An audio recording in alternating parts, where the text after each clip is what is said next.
everyone, and once again, welcome to the International Conference on Human Mobility and Climate Action. This parallel session is entitled People and the Planet, Women and Indigenous People in the Context of Migration and Climate Change. So just briefly, in 2020, World Migration Report, the International Organization for Migration, or IOM, and the Intergovernmental Panel on Climate Change, or IPCC, estimated 200 million climate migrants by 2050. Based on the 2020 data, also, the Internal Displacement Monitoring Center, or IDMC, estimated 24.9 million total new displacements globally from natural disasters alone. There are humans behind these figures, and they are the most vulnerable to the impacts of climate change. And some populations that face disproportionate risks to migration and climate change are women and indigenous people. To begin our session, we have the Regional Advisor on Gender and Climate Change of UN Women Regional Office for Asia and the Pacific, Ms. Inkar Kadir-Janova. Good afternoon, dear participants. My name is Inkar Kadir-Janova. I'm the Regional Gender and Climate Change Advisor at the UN Women Regional Office for Asia and the Pacific. And the topic of my today's presentation is gender-responsive approaches to address human mobility and climate risks. It is well known that climate change is a significant threat multiplier. As the global biophysical phenomenon, climate change affects every single economy and every economic sector in the world. But when it comes to the socioeconomic impacts and to understanding of how the society is affected by the climate change, here we see a very different picture. Unfortunately, it is women and marginalized communities that bear the brunt of the adverse impact of climate change. And in many cases, this is due to their pre-existing poor socioeconomic position. The climate change affects differently assets that are owned by men and women. It also differently affects health and well-being. Climate change is known to compromise women's rights due to the discriminating social norms and contributes to the increased exposure of women to gender-based violence, including sexual assault.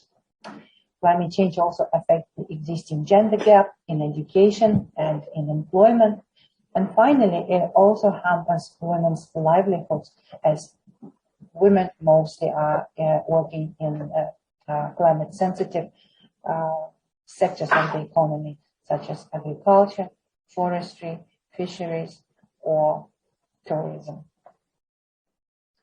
The recent global and regional studies on long-term climate impacts in Asia and the Pacific all converge around the fact that there are three major climate risks, and these are the scarcity of fresh water resources, the increased number of climate-induced disasters, or the growing urban risks.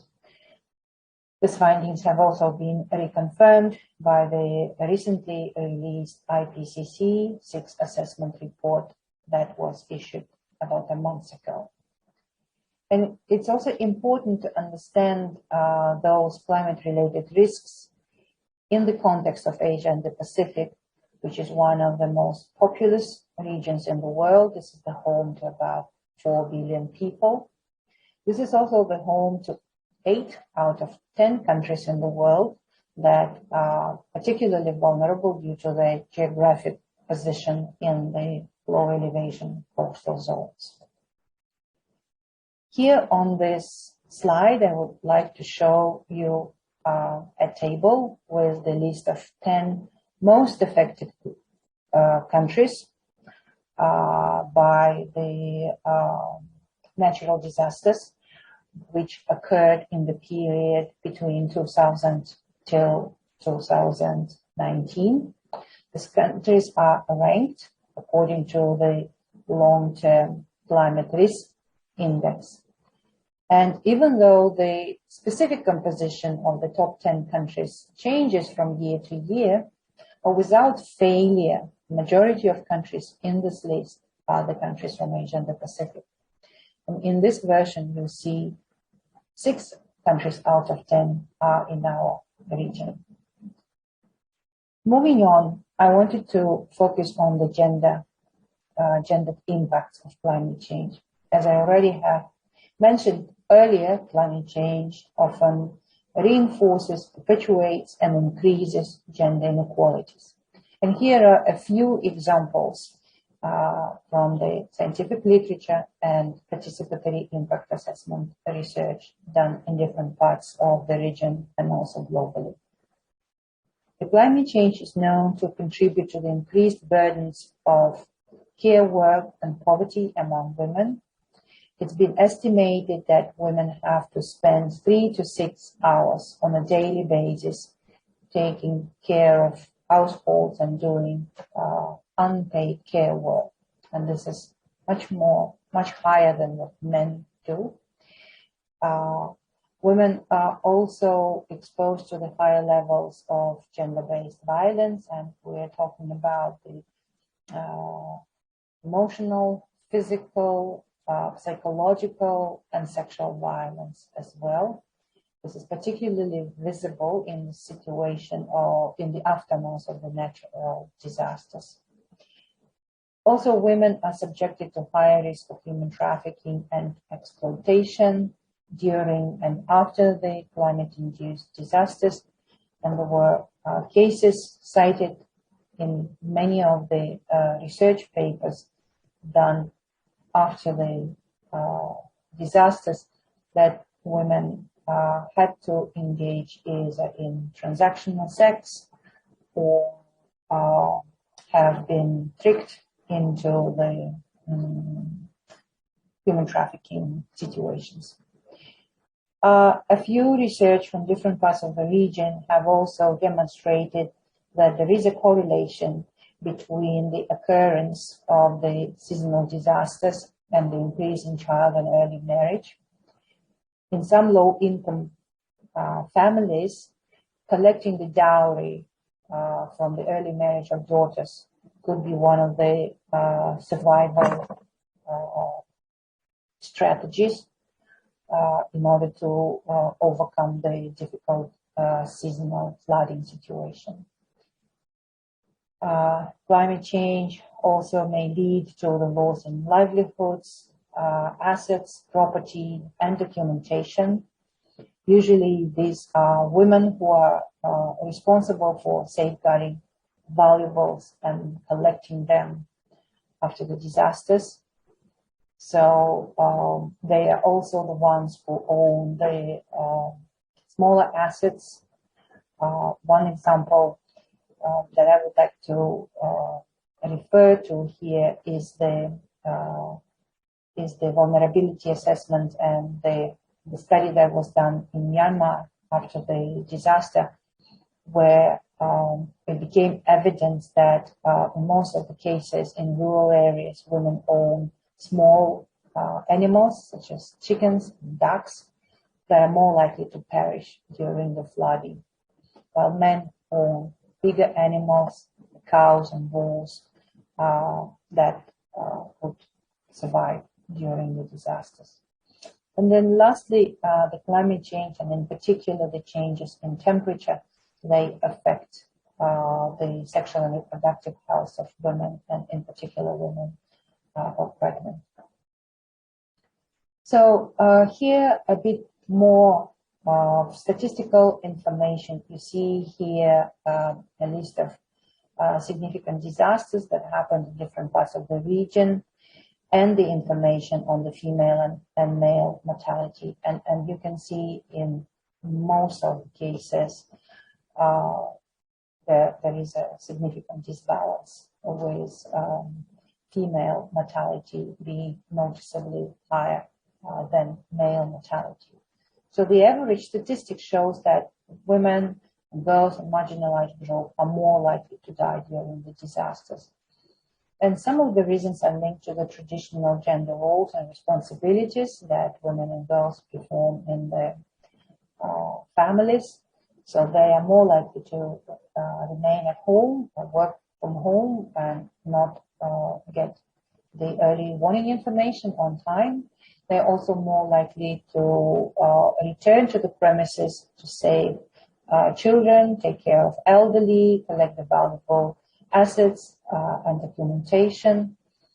So they may also not have sufficient skill level to survive. They can't swim, they cannot climb trees, or their national traditional dress also does not allow them to survive or escape disasters such as floods. The importance of understanding the climate change impacts in the context of human movement has been realized and discussed extensively in 2010 during the 16th session of the Conference of the Parties of the Climate Change Convention, which has introduced at least three types of the human mobility in the context of climate change. This is the displacement, which is generally understood as the involuntary movement of people, migration as the voluntary movement of people, and then planned relocation, which is a prepared, organized, and supervised movement of people. But in order to give you an idea of the scale of the issue, I wanted to refer to a few studies that have been done at the regional and country level. So the World Bank study estimated that three regions such as Latin America, Sub-Saharan Africa, and Southeast Asia will generate around 143 million more migrants by 2050. Another piece of research from Bangladesh described the potential flow of refugees due to the increase in sea level rise that would claim around 11% of the land of the country and would consequently force around 15 million people living in the low-lying coastal regions of the country to move to other parts of the country. There's also a concept of stateless people. Most often this is referred to, this term is used in reference to the population of the small island development states. And there is an estimation that the number of such people may increase globally in case of sea level rise that would claim a lot of land in the seas.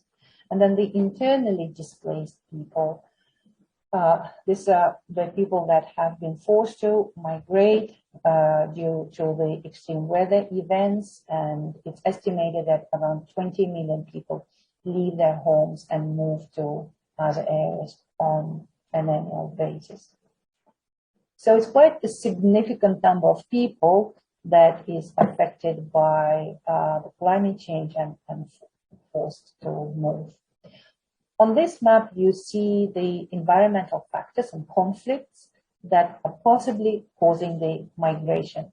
And you can see a lot of area in Asia and the Pacific is marked by different quadrants that are attributed to various climate-related disasters. And here we see the such issues as the degradation of fresh water resources, decline in food production, cyclones, and sea level rise. So the study that was done by Asian Development Bank provided us with such findings that more than 30 million of people in the region were displaced due to environmental disasters back in 2010, that climate change is expected to exacerbate the displacement in Asia and the Pacific through both the sudden events and the slow onset events.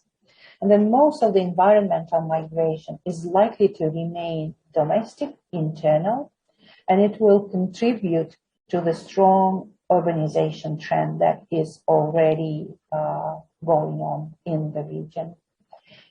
However, when it comes to the international migration, usually it is linked to the organized labor programs. And then also the labor migration between the urban and rural areas is more pronounced in the countries with fast-growing economies. So moving on to the gender dimension of migration, how gender comes into play in this conversation. So it is recognized that the gender dimension influences every single decision that a person is making when the decision has to be done about the migration. It affects the reasons, who is migrating, where to, how people migrate, what are the networks they use, which opportunities are being available at the destination, and what's the relation with the country of origin. So it is recognized that the person's sex, gender, gender identity, and sexual orientation shape every stage of the migration experience. And then also the roles, expectations, relationship, and power dynamics associated with being a man, a woman, boy, a girl, or LGBTI significantly affect all aspects of the migration process. And that and also the discrimination that people experience can also be affected in new ways by the migration experience. Again, a bit of statistics. So the World Bank has conducted the study at the global level, and according to this study, 80% of people that are displaced by climate change are women. And then another study that was done before that one also came up with these estimates that women comprise 20 million out of 26 million people estimated to have been displaced by climate change. As I already discussed earlier, climate change and gender equality are interlinked, and climate change poses specific impacts on women and girls. But then there are also additional considerations that should be taken into account when we talk about the displacement. So women suffer from reduced mobility during the migration time. That's because they have higher mortality rates, injury and illnesses. But then also women continue to perform their stereotypical gender roles, and that function takes away a lot more time from women during the migration. It's also important to think about the issues that migrants are facing, taking into account the other dimensions of discrimination, such as age, race, ethnicity, socioeconomic status. And then besides the gender lens, it's also important to adopt the intersectional lens. The transgender, intersex, non-binary people, as well as the indigenous population, may be particularly exposed to the adverse displacement outcomes. I already mentioned earlier that in the event of natural disaster, it is anticipated, can be anticipated that women would face the higher risk of gender-based violence. And then the similar correlation could also be drawn between the migration experience of environmental migrants. Women, so it's important to understand the power imbalances, discrimination, and inequality that is faced by women, and how this dynamic is exacerbated by climate change and leads to forced migration.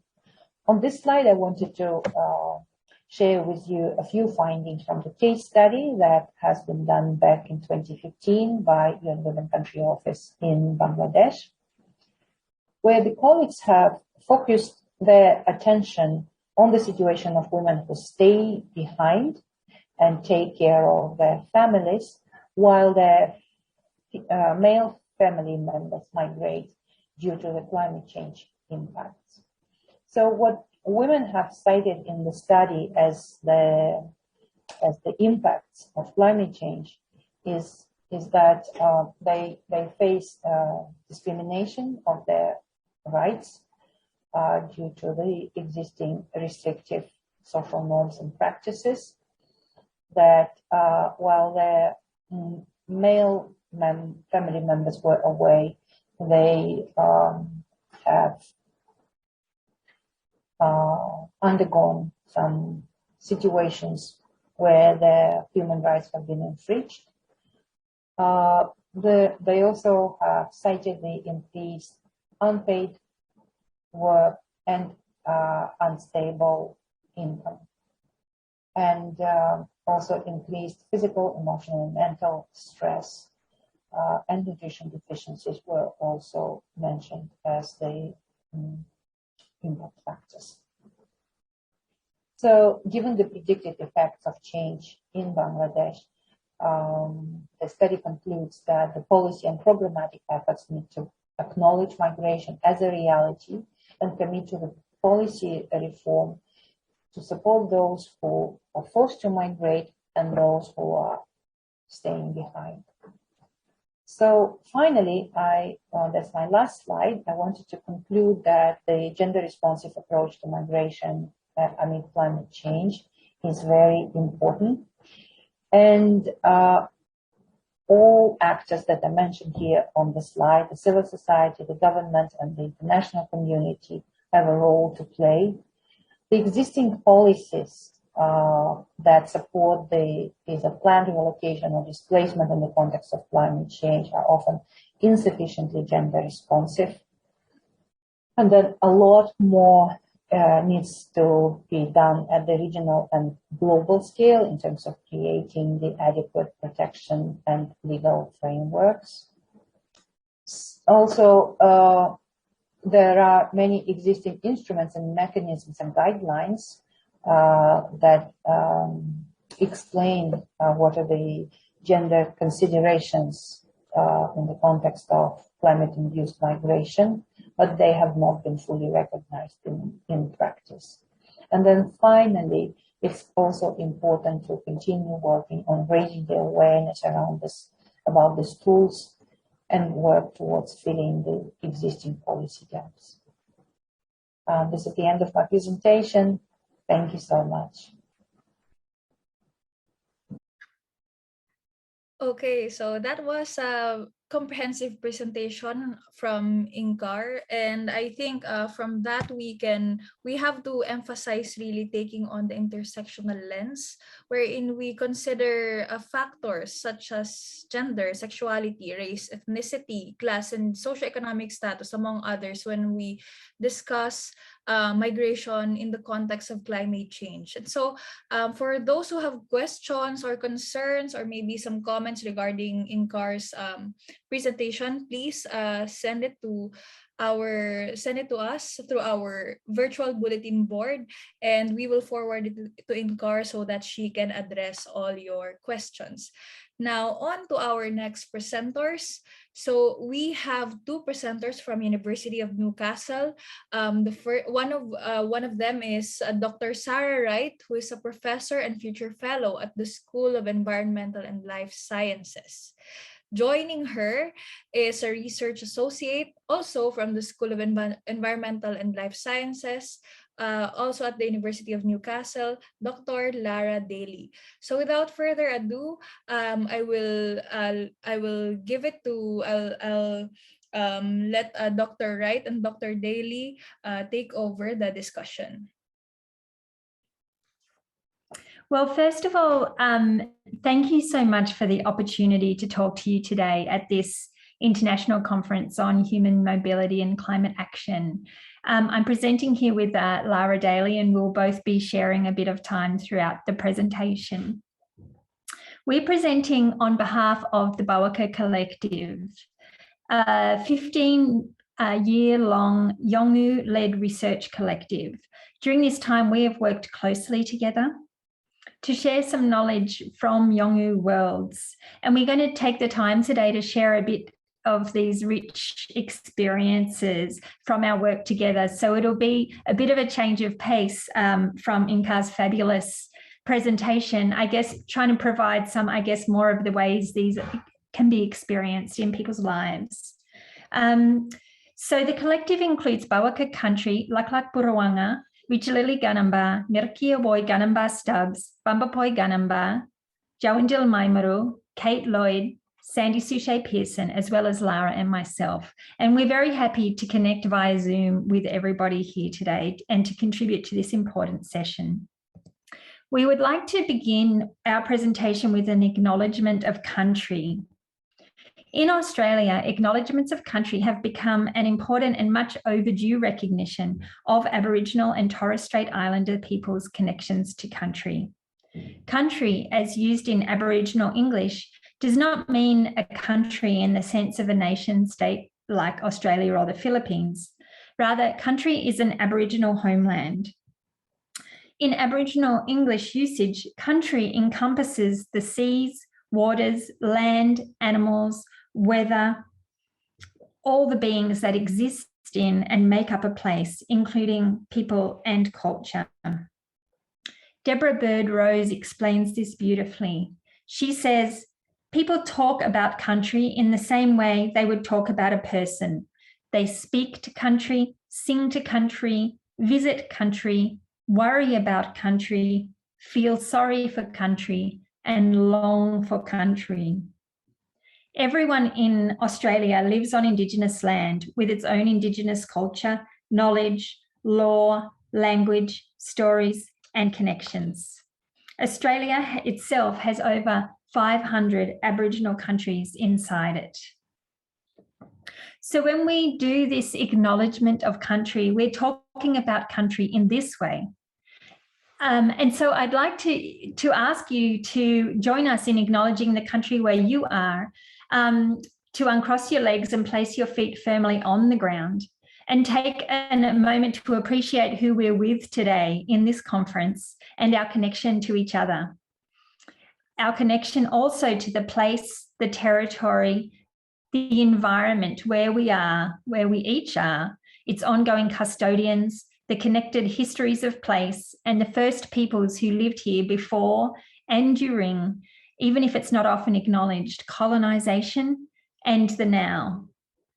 It's critical that Indigenous custodianship and ownership is understood and taken seriously, including in areas where Indigenous ownership is unacknowledged. I would like to acknowledge that I'm a visitor on this land where I'm zooming in from, and that the land I'm on today is the unceded land of the Gumbaynggirr Nation. Lara is sitting on the unceded land of Wabakal and Worimi people, and we'd like to acknowledge the elders, past, present, and future, and country itself. It's our duty to take care of the land as it takes care of us. And I encourage you, as you listen, also to acknowledge the land that you are on today.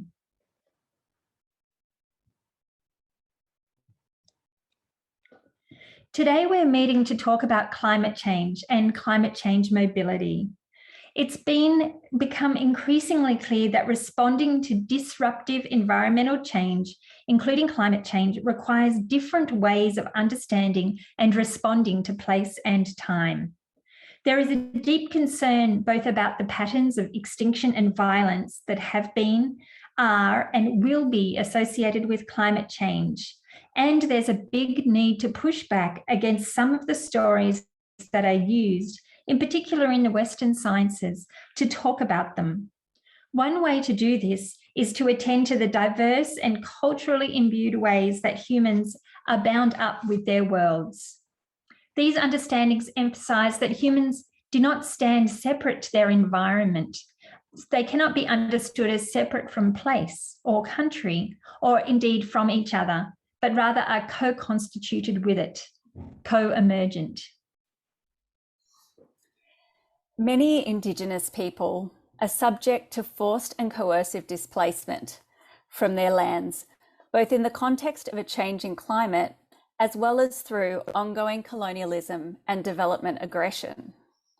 This has a long history, particularly in settler colonial states such as Australia, Canada, and the US, where the taking of land from Indigenous peoples has been underpinned by colonisation, and where those processes continue to this day. It is also an experience of Indigenous people throughout the world, where dominant societies, capitalist entities, and metropolitan powers continue to view land as a resource to be exploited, and Indigenous peoples find themselves violently forced off their lands. It is important to understand this ongoing history, the ongoing impacts of which continue to be lived to this day. It is also important to attend to the deep relationships that Indigenous people have with the land, the ways that sometimes these connections continue to be nourished even under conditions of forced displacement.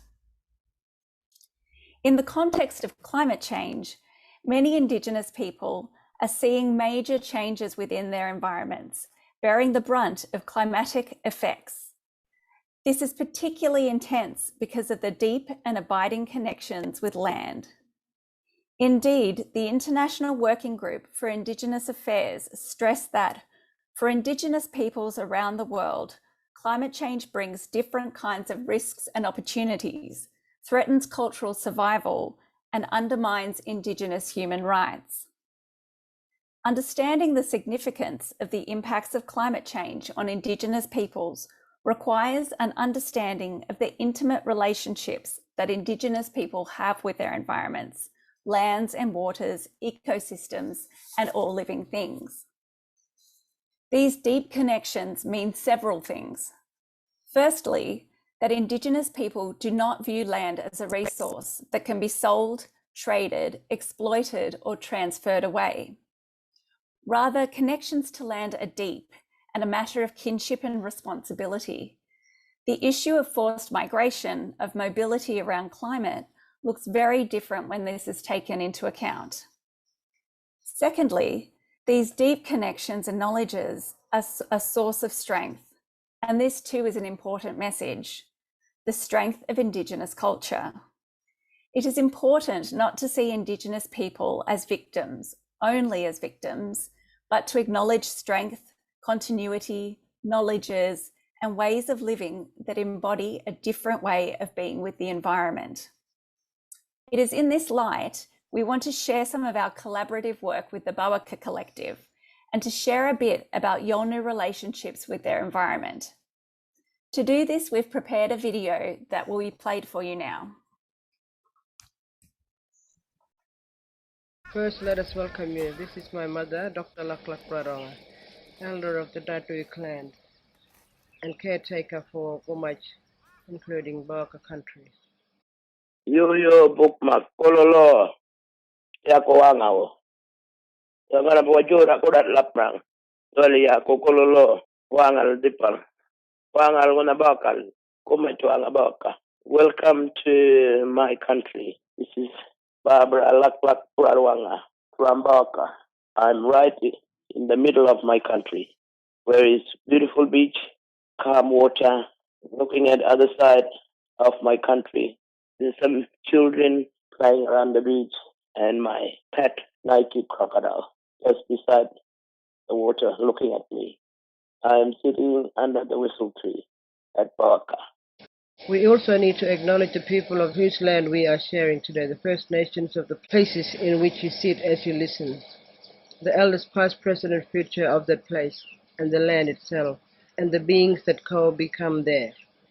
And we extend our respect to other First Nations people who might be listening to this presentation.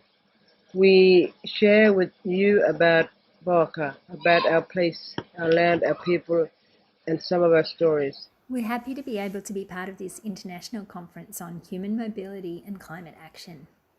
We work together as a collective, so we've put this presentation together to introduce ourselves to you, to share some of what country means and what it means when we talk about caring as country. We didn't want to get too formal, and we want to give you a sense of our experiences, places, and people. Our presentation embodies different voices and different ways of connection with and as country. We have recorded this at different places, and you'll hear that in the presentation. If you listen for the wind and the sand and the waves, you'll hear them speaking too. We want to talk to you in ways that speak deeply to Yolngu relationships with and as place, to the ways that song and ceremony keep the land alive, maintaining relationships and obligations through relations of care. These relationships are with and as all things in country, including things that some people might not even think of as being part of country, like roads and buildings, like houses. We do not see the natural world as separate to a human world. This is all country, and we co-become together. When we talk about climate and weather, we don't see it as something separate. Like the land, it's part of Yolngu people. We want you to realise this is our daily life, our past, present and future, our song spirals, ceremony, and our everyday, which are all part of the same thing. Come on the journey with us. You might be wondering who we are. We are collective. We are Yolngu and Ngapaki non-Yolngu. And we speak with and as Paka, our homeland. We are Laklak, her sisters Richardly Mirkeo and Banbapu teachers and community leaders. Their daughter Jondil, who hosts tourists for their family-owned business, and Sandy, Kate and Sarah, 3 academic human geographers who through their work at and with Paka have been adopted into the family. Paka Country is the lead author of part of this presentation. Paka has enabled our learning, our meetings, the stories that guide us, and the connections we discuss. Bawaka Country is a known place and space in northeast Arnhem Land, a large area of Yolngu Aboriginal land in the far north of Australia. Richly nourished and attended, Bawaka is country. Country for us includes humans, more than humans, and all that is tangible and non-tangible. Animals, winds, dreams, rocks, waters, spirit beings, and more. We co-become with country and its beings, and it co-becomes with us. Country knows, thinks, and communicates. Our research collective that gives this presentation is part of country too. It's part of its vibrant knowing and being. Together we co-become through webs of responsibility and reciprocity with all country's fellow beings and becomings. We see country differently because every clan has their own land. And every beach, every point, and every parts of that country has a name. We Yolngu grow up knowing which place is what place, what name is which place. So you, the person, and the land are one.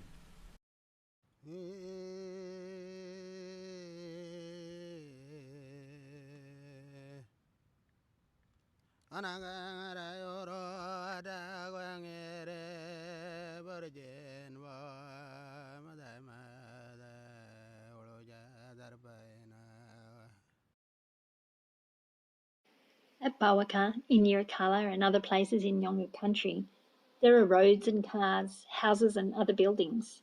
There's mining too.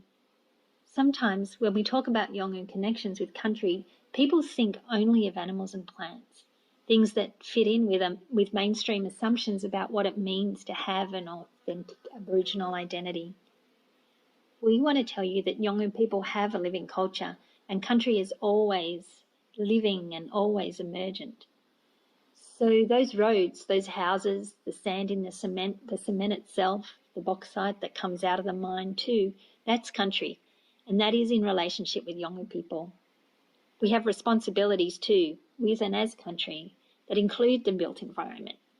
These things are held in balance and accountability through ROM. Within song spirals, as within Yolngu ontologies, beings and becoming of weather are central, agential and lively.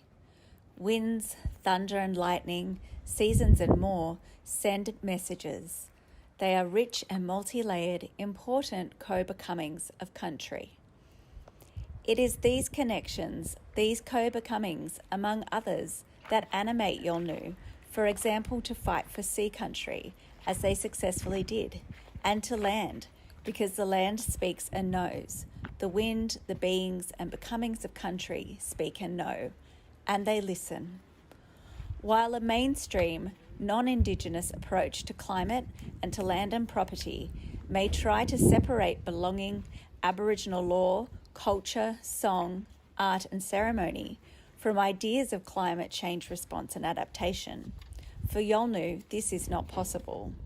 Weather, climate and land and the people are all part of one another.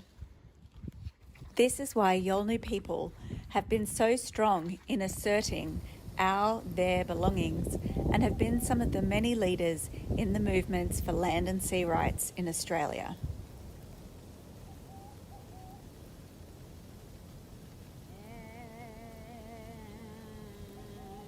Song's pearls are the essence of people in this land, the essence of every clan. We belong to the land and it belongs to us. We sing to the land, sing about the land, we are the land, it sings to us. We don't sing about nothing. We sing about earth, life on earth, about life. And that we are all part of it, that we should look after our world, our earth, and our animals, and our lands, but also respect the people who sing these songs. Respect the people, which is us. Respect us for who we are. We are here still, and we will be singing the same songs in the next thousands of years.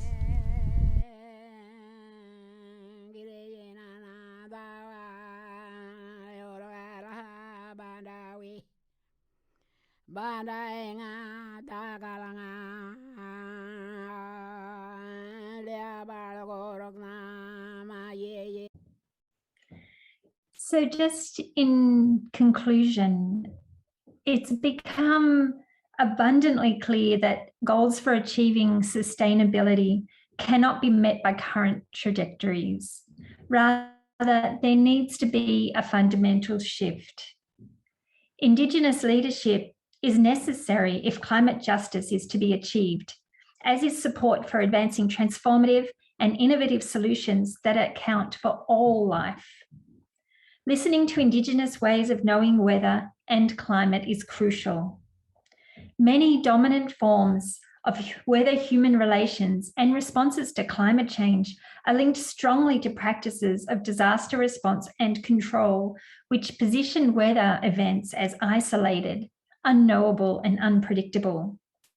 In contrast, Yolngu understandings of people as connected to country support the ways people and cultures co-become with weather and climate, offering insight into the long-term practices that are richly engaged, diversely knowledgeable, and sustaining. These approaches move away from claims that climate change or the Anthropocene is driven by a generic and universal humanity, to open space for a focus on the particular configurations of humans, other beings, and formations of power and violence that drive climate change, and be open to pluralist configurations that may respond differently. So attending to Yolngu ways of knowing and being as relational centers questions of ethics, placing us all squarely within an ethics of co-becoming, demanding that we attend to the connections that bind and co-constitute us, that is, caring as country.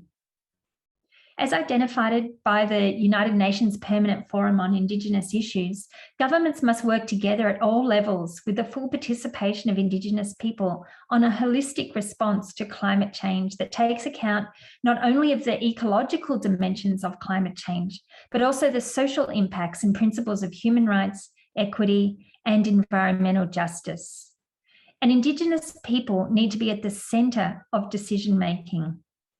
This, however, must be done carefully, with care and respect, and not be a matter of just consulting Indigenous people without addressing the kinds of systemic changes needed. Thank you. Thank you very much, Dr. Wright, and also to Dr. Daly. That was a very powerful presentation and also a very beautiful collaboration that you put out here. I'm sure we have questions from our participants, but I just want again to emphasize how what you said earlier, that Indigenous people are not just to be seen as victims, just merely as victims, but we also have to recognize that they are active agents relevant to so it's very important to put them at the center of the decision making and policy making, because they have a significant power to help us mitigate climate risks as well as build resilience for their communities as well as our own. And so I think I'm very looking forward to hearing from what our participants have to say about this discussion. I hope you have questions. I'm looking forward to hearing from our participants. Please feel free to send us your questions through the chat box. Okay, so we have received some questions earlier. So one of the questions asks, how do we ensure that governments protect Indigenous communities' rights to self-determination in the context of climate change and also human mobility?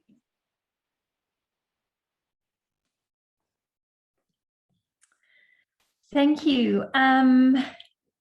Yes, that really is the question, and it's such an important point, especially the way that with the question it's focused around the questions of self-determination in response to climate change. So I think really there are so many answers to that question, in the sense that, you know, different places, different governments, different Indigenous people in different places will have different needs and situations as they come forward and express what it is that they particularly need, and the specific kinds of responses and relationships that and responsibilities that they have in their own contexts.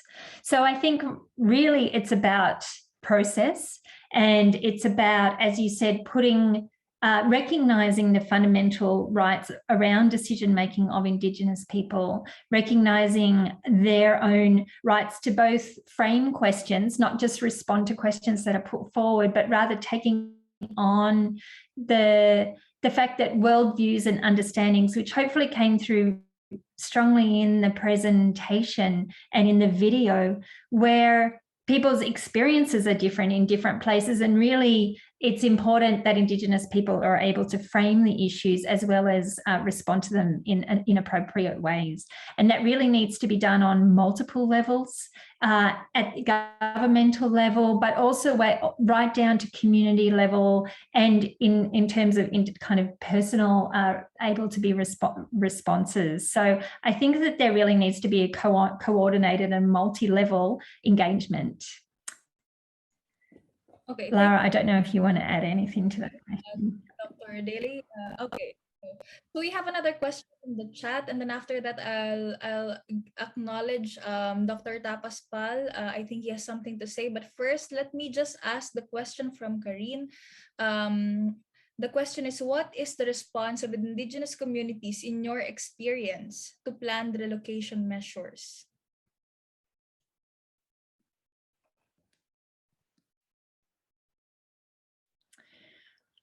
Well, in my response, I think so again, I mean, there's such a wide variety. So I'm not speaking in general here in terms of what many Indigenous communities the way that people would respond. But the response in terms of communities that I've worked with and interacted with is that very much that that planned relocation is absolutely the last resort, and really in many ways is really a forced relocation, and that is felt with so many multiple layers of trauma and violence when relocation is forced upon Indigenous people when the kind of people's cultural realities are bound up with place, to be forced to relocate is a very deep and incomprehensibly difficult situation. Again, I'm not putting across a sort of broad thing in terms of different people's responses in different places, but that's certainly been my experience when I've engaged with people who are facing that situation. One of the questions also raised here for our last question this afternoon. So one of our participants is asking, how do we reconcile indigenous and the scientific knowledge, scientific and academic knowledge, in order to ensure that we have holistic as well as inclusive response to climate change and human mobility?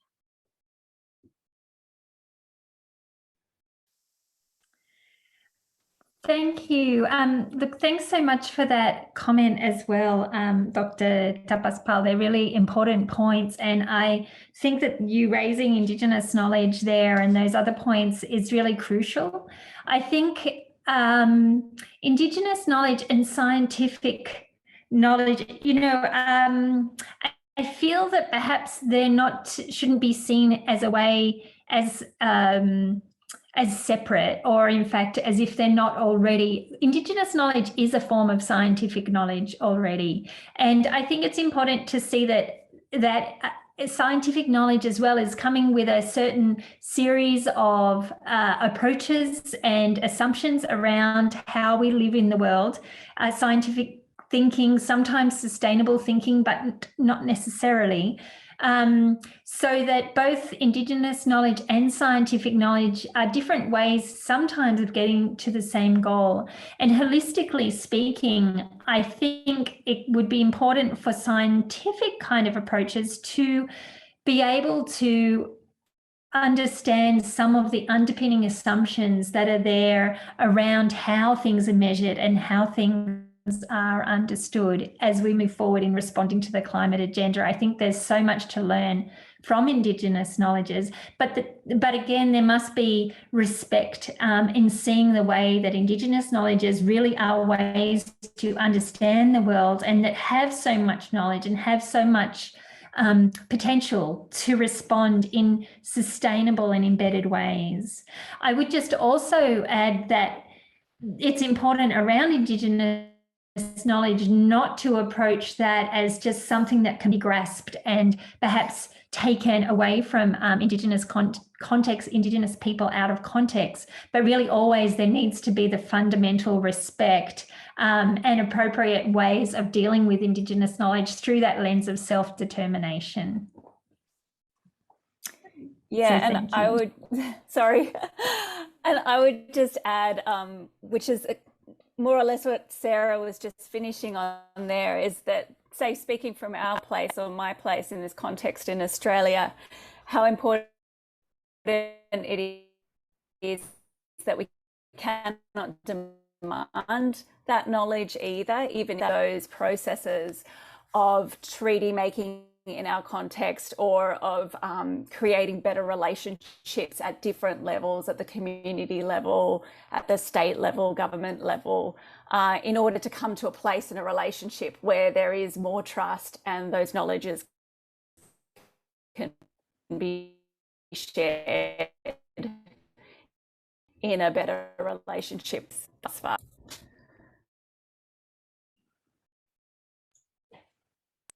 Okay, thank you so much. Thank you very much.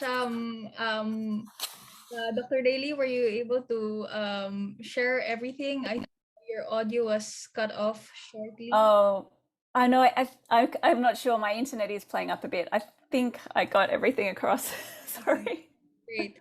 Okay. Thank you so much for your presentation, and again for sharing such a powerful and beautiful collaboration. As we always discuss the vulnerable, we always talk about the vulnerable populations to climate change and human mobility. But I think it's also very important that we divert the narrative from victimhood and protectionist views towards survivorship and empowerment, recognizing that these vulnerable populations have an active role to play, not just in their own communities, but in our communities as a whole. And so this discussion has been very productive, and we're very thankful to our experts who have shared their insights. Once again, for INCAR, all your questions shall be addressed through our virtual bulletin board. And also, and would like to thank, of course, the sharing of Dr. Sarah Wright and Dr. Lara Daly, as well as our participants for your active participation. So again, this has been the International Conference on Human Mobility and Climate Action. This parallel session is entitled People and the Planet, Women and Indigenous People in the Context of Migration and Climate Change.